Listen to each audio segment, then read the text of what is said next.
এখন শুনবেন সংবাদ শিরোনাম। যুক্তরাষ্ট্রে পৌঁছে ডক্টর ইউনূসের ব্যস্ত সময় দুই মার্কিন কূটনীতিকের সাথে আলাদা বৈঠক, ভোটের প্রস্তুতি নিয়ে আলোচনা। নিউ ইয়র্কে আখতার হোসেনের উপরে ডিম নিক্ষেপ, গাড়ি বহরে বাধা, টার্গেট করেই হামলা চালিয়েছে আওয়ামী লীগ, বলছেন সফর সঙ্গী নেতারা। সবুজ সংকেত নয়, গঠনতন্ত্র মোতাবেক প্রার্থী দেবে বিএনপি, জানালেন রিজভী। জনবান্ধব কার্যক্রমে ভূমিকা রাখা নেতাকর্মীরা পাবেন অগ্রাধিকার। ফিলিস্তিনকে স্বাধীন রাষ্ট্রের স্বীকৃতি দিল আরো 6 দেশ। যৌথ সংবাদ সম্মেলনে ফ্রান্স দেয় এই ঘোষণা। হামাসের বিরুদ্ধেও দেশগুলোর অবস্থান স্পষ্ট। আসসালামু আলাইকুম। এতক্ষণ দেখছিলেন সংবাদ শিরোনাম, এখন দেখবেন বিস্তারিত। ফেব্রুয়ারিতেই অবাধ, সুষ্ঠু ও শান্তিপূর্ণ নির্বাচনের জন্য দেশ প্রস্তুত, আবারও আশ্বস্ত করেছেন প্রধান উপদেষ্টা ডক্টর মোহাম্মদ ইউনূস। জাতিসংঘের সাধারণ পরিষদের অধিবেশনে যোগ দিতে গেছেন অন্তর্বর্তী সরকার প্রধান। প্রথম দিনই নিউ ইয়র্কে দক্ষিণ ও মধ্য এশিয়ার জন্য যুক্তরাষ্ট্রের বিশেষ দূত এবং ভারতের নিযুক্ত রাষ্ট্রদূত সের্জিও গোর সাথে সাক্ষাৎ করেন তিনি, আর সেখানেই এমন আশ্বাস দেন ডক্টর ইউনূস। এর আগে বিকেলে যুক্তরাষ্ট্র পৌঁছান তিনি। জাতিসংঘের সাধারণ পরিষদের ৮০তম অধিবেশনে যোগ দিতে ২২ সেপ্টেম্বর যুক্তরাষ্ট্রের স্থানীয় সময় ৩:৩০টায় নিউ ইয়র্ক পৌঁছান প্রধান উপদেষ্টা ডক্টর মোহাম্মদ ইউনূস। তাকে স্বাগত জানান বাংলাদেশের রাষ্ট্রদূত তারেক মোহাম্মদ আরিফুল ইসলাম ও জাতিসংঘে বাংলাদেশের স্থায়ী প্রতিনিধি সালাউদ্দিন নোমান। সরকারের ৬ উপদেষ্টা সহ ১০ দিনের সফরে নিউ ইয়র্কে এসে প্রথম দিনেই ৩টি কর্মসূচি সম্পন্ন করেন প্রধান উপদেষ্টা। এ সময় নিউ ইয়র্কে দক্ষিণ ও মধ্য এশিয়ার জন্য যুক্তরাষ্ট্রের বিশেষ দূত এবং ভারতের নিযুক্ত রাষ্ট্রদূত সের্জিও গোর সাক্ষাৎ করেন প্রধান উপদেষ্টার সাথে। সে সময় আবারও ফেব্রুয়ারিতেই অবাধ, সুষ্ঠু ও শান্তিপূর্ণ নির্বাচনের জন্য দেশ প্রস্তুত বলে আশ্বস্ত করেন অধ্যাপক ইউনূস। দেশ মোটামুটি প্রস্তুত এবং আমরা একটা free, fair and peaceful election একটা হবে সেই বিষয়ে বলেছেন এবং ইউএস অফিসিয়ালদের তরফ থেকে বলা হয়েছে যে তারা সব ধরনের সাপোর্ট বাংলাদেশকে দিবে। নিউ ইয়র্কে বিমানবন্দরে এনসিপি নেতা আখতার হোসেনের উপর ডিম ছোড়া হয়েছে, চেষ্টা হয়েছে মির্জা ফখরুলদের গাড়ি বহরে বাধা দেয়ার। এসব ঘটনাকে দূতাবাসের সমন্বয় এবং ব্যবস্থাপনার ব্যর্থতা হিসেবেই দেখছেন সফরে যাওয়া রাজনীতিকরা। এনসিপি, বিএনপি ও জামায়াত নেতারা বলছেন টার্গেট করেই এই হামলা চালিয়েছে আওয়ামী লীগ। এ ঘটনায় জ্যাকসন হাইটস থেকে মিজান চৌধুরী নামের এক ব্যক্তিকেও আটক করেছে নিউ ইয়র্ক পুলিশ।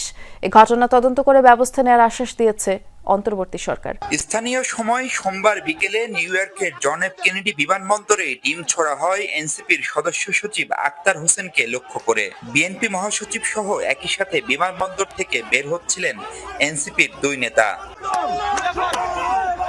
এনসিপি নেতারা গাড়িতে উঠলে তা আটকে বিক্ষোভ করে আওয়ামী লীগ কর্মীরা।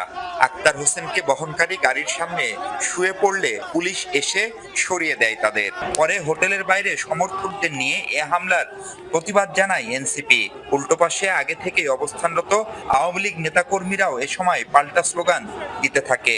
এ নিয়ে ম্যানহাটনের গ্র্যান্ড হায়াত হোটেল এলাকায় তৈরি হয় সাময়িক উত্তেজনা। বিক্ষোভের পর এনসিপি নেতারা বলেন, এ ধরনের হামলায় অবাক হননি তারা। আমরা সেই প্রজন্ম যারা হাসিনার গুলির সামনে দাঁড়াতে আমরা ভয় পাই নাই, অতএব কারো ভাঙ্গা ডিমে আমাদের কিছু যায় আসে না। তাদের নিজের চেহারা আরো স্পষ্ট করছেন দেশে এবং বিদেশের মাটিতে। এটা থেকে কোনো সাপোর্টের চেয়ে বরঞ্চ তাদের নিজেদের প্রতি ক্রিটিসিজমটাই বেশি আসে। আগামী জাতীয় নির্বাচনে বিএনপির পক্ষ থেকে কোনো প্রার্থীকে সবুজ সংকেত বা মনোনয়ন দেওয়া হয়নি। মনোনয়ন দেওয়া হবে গঠনতন্ত্র মোতাবেক, এমনটা জানিয়েছেন বিএনপির সিনিয়র যুগ্ম মহাসচিব রুহুল কবির রিজভী। সকালে দলের নয়াপল্টন কার্যালয়ে সংবাদ সম্মেলনে তিনি বলেছেন, বিভিন্ন গণমাধ্যম বিভ্রান্তিকর তথ্য ছড়াচ্ছে। বিএনপি সবুজ সংকেত নয়, বরং দলীয় গঠনতন্ত্র নীতিমালা অনুসরণ করেই মনোনয়ন দিয়ে থাকে। জাতীয় নির্বাচনে মনোনয়ন প্রত্যাশীদের জনবান্ধব হওয়ার আহ্বান জানিয়েছেন তারেক রহমান। দলীয় জনবান্ধব কার্যক্রমে যারা এগিয়ে থাকবেন তারাই মনোনয়নের জন্য বিবেচিত হবেন, এমনটিও বলেন রিজভী। তিনি অভিযোগ করেন, সরকার যতই নির্বাচনের দিকে এগিয়ে যাচ্ছে ততই একটি মহলের ষড়যন্ত্র বাড়ছে। তারা পতিত ফ্যাসিবাদের সহায়তায় রাজনৈতিক ফায়দা হাসিলের চেষ্টা করছে। কিছু পত্রপত্রিকা, গণমাধ্যম এবং সোশ্যাল মিডিয়ায় বিএনপির মনোনয়নের কথিত তালিকা নাম ধাম প্রকাশ করে দলের নেতাকর্মীদের মধ্যে বিভ্রান্তি, অসন্তোষ এবং বিশৃঙ্খলা উস্কে দেওয়ার ষড়যন্ত্র করছে। যারা মিথ্যাচার করে বিএনপিকে নানা তকমা লাগানোর অপচেষ্টা করছে, তারাই কিছু গণমাধ্যমকে ব্যবহার করে বিএনপির নামে অসত্য সংবাদ পরিবেশন করছে। ফিলিস্তিনকে স্বাধীন রাষ্ট্রের স্বীকৃতি দিল আরও 6 দেশ। প্রভাবশালী ফ্রান্স সহ এই তালিকায় যুক্ত হয়েছে বেলজিয়াম, লুক্সেমবার্গ, মাল্টা, অ্যান্ডোরা এবং মোনাকো। যৌথ সম্মেলনে সোমবার ফিলিস্তিনকে সর্বপ্রথম স্বীকৃতির ঘোষণা দেয় ফ্রান্স। এরপরেই একে একে সিদ্ধান্ত জানায় বাকি দেশগুলো। স্বীকৃতি দিলেও হামাসের বিরুদ্ধে নিজেদের অবস্থান স্পষ্ট করেছে তারা। প্রতিশ্রুতি ছিল আগেই, এবারে মিলল বহুল প্রতীক্ষিত ঘোষণা। ফিডেল à l'engagement historique সোমবার ইসরায়েল ফিলিস্তিন দুই রাষ্ট্রভিত্তিক সমাধানের লক্ষ্যে যৌথভাবে সম্মেলনটির আয়োজন করে ফ্রান্স ও সৌদি আরব। সেখানেই ফিলিস্তিনকে স্বাধীন রাষ্ট্র হিসেবে স্বীকৃতি দেয় আরও 6 দেশ। সর্বপ্রথম এই ঘোষণা দেয় ফ্রান্স। প্রেসিডেন্ট ইমানুয়েল ম্যাক্রন জানান, দুই রাষ্ট্রভিত্তিক সমাধানের আশা বাঁচিয়ে রাখতে এগিয়ে আসতে হবে সবাইকে। সময় এসেছে মধ্যপ্রাচ্যের জন্য আমার দেশের ঐতিহাসিক প্রতিশ্রুতির প্রতি অনুগত প্রকাশ করার, যা ইসরায়েলি ও ফিলিস্তিনি জনগণের মধ্যে শান্তি প্রতিষ্ঠার লক্ষ্যে। আমি ঘোষণা করছি, আজ থেকে ফ্রান্স ফিলিস্তিন রাষ্ট্রকে স্বীকৃতি দিচ্ছে। একই দিন ফিলিস্তিনকে স্বীকৃতি দেয় আরও 5 দেশ, বেলজিয়াম, লুক্সেমবার্গ, মাল্টা, অ্যান্ডোরা এবং মোনাকো। তবে সার্বভৌমত্বের স্বীকৃতি দিলেও হামাস বিরোধী কঠোর বার্তা দিয়েছে দেশগুলো। একই সাথে চেয়েছে ইসরায়েলের সুরক্ষাও। দুই রাষ্ট্রভিত্তিক সমাধান হামাসের জন্য সম্ভাব্য সবচেয়ে খারাপ ফলাফল। তারা এটি দেখতে চায় না। ইসরায়েলকে মানচিত্র থেকে মুছে ফেলতে চায় তারা। মাল্টা এবং আমাদের মিত্ররা হামাসকে নিশ্চিহ্ন করতে চায়। কখনোই ভুলে যাওয়া উচিত নয়, হামাস শান্তি প্রচেষ্টার বিরোধিতা করেছিল। স্বীকৃতি দানকারী দেশগুলোর এই পদক্ষেপকে স্বাগত জানিয়েছে জর্ডান সহ বেশ কয়েকটি আরব দেশ। রোববার ফিলিস্তিনকে স্বাধীন রাষ্ট্র হিসাবে একযোগে স্বীকৃতি দেয় 3 প্রভাবশালী দেশ, যুক্তরাজ্য, কানাডা ও অস্ট্রেলিয়া। পরে সে তালিকায় নাম লেখায় পর্তুগাল। এ নিয়ে ফিলিস্তিনকে স্বীকৃতি দেয়া দেশের সংখ্যা দাঁড়ালো 157-তে। পুরো বিশ্বের 80%-এরও বেশি দেশ রাষ্ট্র হিসাবে স্বীকৃতি দিলেও এখনও জাতিসংঘের পূর্ণাঙ্গ সদস্যপদ পায়নি ফিলিস্তিন। দুটি দলেরই প্রতিষ্ঠার প্রেক্ষাপট প্রায় এক। সরকারি চাকরিতে কোটা বিরোধী আন্দোলন। 2024 সালের আন্দোলনে নেতৃত্ব দেন বৈষম্য বিরোধী ছাত্র আন্দোলনের সমন্বয়করা।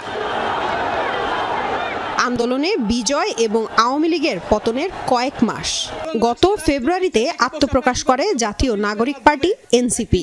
প্রচলিত বাম বা ডানপন্থার বদলে মধ্যপন্থী রাজনৈতিক দর্শনের ঘোষণা দেয় তারা, যার মূলনীতি সাম্য, ন্যায় বিচার ও সুশাসন। লক্ষ লক্ষ শিক্ষার্থী রাজপথে আন্দোলন করছে। গণ অধিকারের শুরুটা তার আগের পর্বে। 2018 সালে কোটা আন্দোলন ঘিরে গঠিত হয় বাংলাদেশ সাধারণ ছাত্র অধিকার সংরক্ষণ পরিষদ। ওই আন্দোলনের নেতারা 3 বছর পর গঠন করেন গণ অধিকার পরিষদ। আমাদের গণ পদযাত্রা শুরু হবে। দুটি দলের এখনকার শীর্ষ নেতারা একসময় হেঁটেছেন এক পথে। নাহিদ ইসলাম এবং নুরুল হক নূরের নেতৃত্বাধীন দল দুটি আবারও চেষ্টা করছে এক হওয়ার। এ নিয়ে কয়েক দফা আলোচনাও করেছেন নেতারা।